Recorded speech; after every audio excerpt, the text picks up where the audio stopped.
Okay, so we're going to talk about sine and cosine waves, okay? Now, if you take a look at my graph, there's a couple things that are a little different than what you normally see. Okay, first of all, my x-axis is actually going to be measured in degrees. Okay, my y-axis is just, could be any units. We'll just call it units. Okay, that's our y and our x-axis. So, when I'm here at the origin, I'm at 0 degrees and 0 units. Here, 90 degrees, 180, 270, 350, 360, sorry, and 450. They all go up by essentially 90s, it looks like. Technically, it's 45, but I'm not writing the numbers in between. The reason I'm going up by 90s is because there's some key characteristics you need to know about a sine wave. Okay? And I'm going to let you know what they look like. So first of all, a major point in a sine wave, we'll do the sine wave in red. It crosses at the origin, which is 0 and 0. Okay? So what I'll do is I'll put sine on the left for our sine wave, and one of the coordinates is 0 and 0. Okay? Another coordinate is going to be 90 degrees and the number 1. Okay? And if you look off your page, you definitely found that. When you're at 90 degrees, your units or your difference away would have been the number 1. Did you find that too on your graph? Okay. So we know we go up at least this far. Now, a lot of times students are going to draw this like a straight line.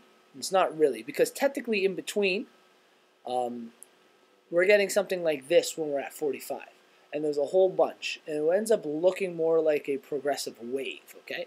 But these are key points, and we're going to talk about them again.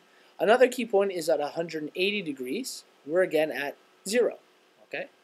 So at 180 degrees, we're at 0. At 270 degrees, we're actually at -1. Okay, so at 270, we're at -1. And again at 360, we're again at 0. We're again at 0. Now, these are 5 major points, okay? And again, remember I told you all of these points in between kind of give us a shape that looks more like this. It doesn't do what a straight line does. It does more what a wave is. That's why we call them sine waves, okay? So it comes down and this. Now, we're going to talk about some major parts about this.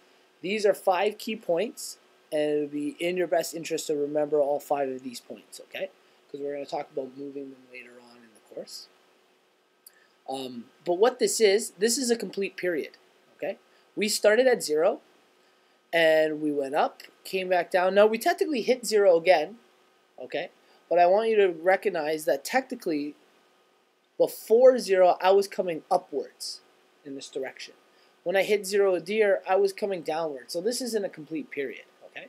It came back down to -1 and then came back up to 0, approaching it in the same manner it was approaching it from before. So one period of this function technically goes here from 0 to 360 degrees.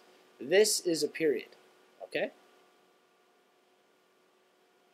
This is important to know because what these are they're going to be repeating patterns. So I'm going to ask you, without plugging anything into the calculator, at -90 degrees, if we were to continue this pattern, where do you think -90, what do you think the y-coordinate is at -90? -1, yeah, that's right. It's at -1. What about -180? Yep. -270? Yep. Yeah, that's right. And -360. Good. Again, you've completed another period. Here, I'll try to draw the wave the best I can here. We've now completed 2 periods, if you will. Say we had started here. We came up, down, back to the start. There's 1 period. Up, down, back to the start. There's 2. Or cycles, sometimes they call it. Okay? And just to continue this pattern, after 360, at positive 450, what do you think our y value is? 1. That's right. What about at -450? Positive 1?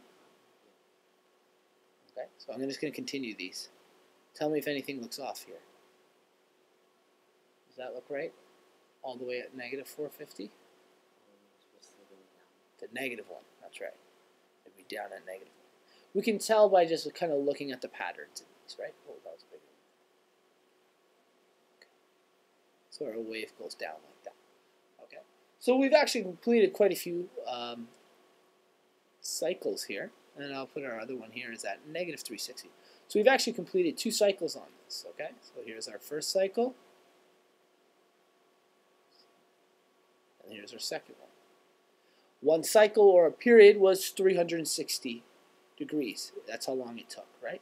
It went from 0 to 360 degrees was that period. 0 degrees to 360 degrees. The equation of the axis. Okay, actually, we'll talk about some other things. Now, the reason I called these original 5 points, 1, 2, 3, 4, 5, very important, is because they hit key points along this wave. Now, if you notice here at 90, in that period, say we're only talking about a single period right now, okay? This is the highest point in the period. It's also known as a peak, okay? At 270, when we're at negative 1, this is known as a trough. Or in other words, the lowest point, okay? These are 2 major points. Our peak is our highest point, our trough is our lowest point. And then we have 3 times hitting what essentially is the middle of all of them, okay? And the middle of all of them we have over here, it's called the equation of the axis, okay? The axis is an imaginary line that goes through the middle of the wave. So in this case, let's kind of draw a little blue line here. Our equation of the axis is right here at 0, when y is 0. That's the middle point, right? So what that is, it's the same distance from the highest point and the lowest point. It's exactly 1 unit away, the equation of the axis. And if you look at this equation over here, equation of the axis is the peak plus the trough divided by 2. Okay? So I'll quickly do this. Our peak value for y was the number 1, and our trough was negative 1, so plus negative 1. What is positive 1 plus negative 1? Yeah, it's going to give us 0. So I'll actually write it over here on the other side. This was 0. Our peak and our trough, so equation, EOA I'll call it, equation of the axis, which was 1 plus negative 1 divided by 2, which is 0 divided by 2, which is 0. So like we said, the equation of the axis goes right through the middle. It's at 0. Okay? Amplitude. Amplitude talks about how far away the peaks and the troughs are from the equation of the axis. Now we can look at this. Can you tell me how far away it is? Well, how about just the peak from the equation of the axis? 1, that's right. Together it would be 2. And I'm going to do that amplitude formula. We'll do it in the letter A here. So amplitude, it's a very similar formula if you look. The only difference being equation of the axis has a plus sign, amplitude has a negative sign. Okay? So let's take those values. Again, our amplitude, our peak was 1, subtract our trough, which is negative 1, divided by 2. Now, what is 1 subtract negative 1? 2, that's right. So we get 2 divided by 2. Our amplitude is the number 1. Different from what our equation of the axis was, right? And it makes sense, again, like you said, our equation of the axis is 1 away from the peak and 1 away from the trough. So those are really important, okay? Now, we've talked about all our major things for this sine wave. I'm going to show you the cosine wave. We'll do this guy in blue, the cosine wave. What he is essentially the same as the sine wave, but it's kind of been shifted a little. Instead, when we're at 0, he's at 1. Okay? At 90 degrees, he's at 0. At 180, he's at negative 1. 270, he's at 0. And at 360, he's again at 1. So as waves go, it looks like this. So can you continue this pattern for me? At 450, what do you think the cosine wave is going to look like? 0. Yeah, that's right. We're going to be at 0. Okay. So what I'm going to do is quickly, I'm over here, I'm going to put cosine, and I'm going to put its 5 major points. At 0, he's at 1. 90 degrees, he's at 0. 180, he's at negative 1. 270, 0. And I'm just going to move this other stuff down a little so we can fit that final point in. And at 360, it's again where it started, completing the period, right? It's at 1. So those are our cosine. So let's complete this going the other way. Where do you think the cosine goes at negative 90? Yep. Negative 180?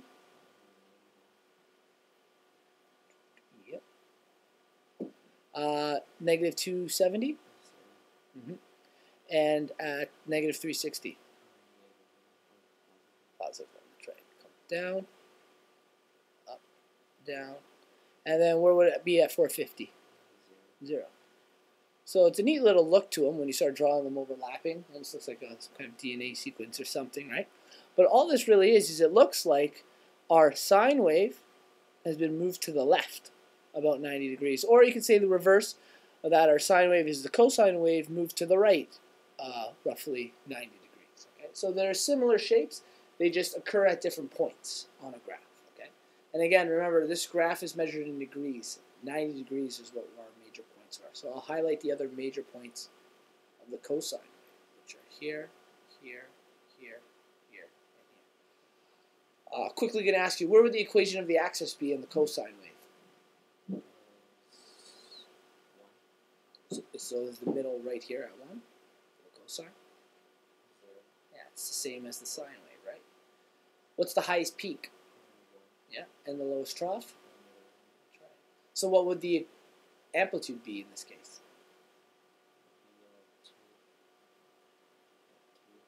2. So the farthest, 2. It's the same as our sine wave, right? So they're similar functions, just moved over a little. That's our difference.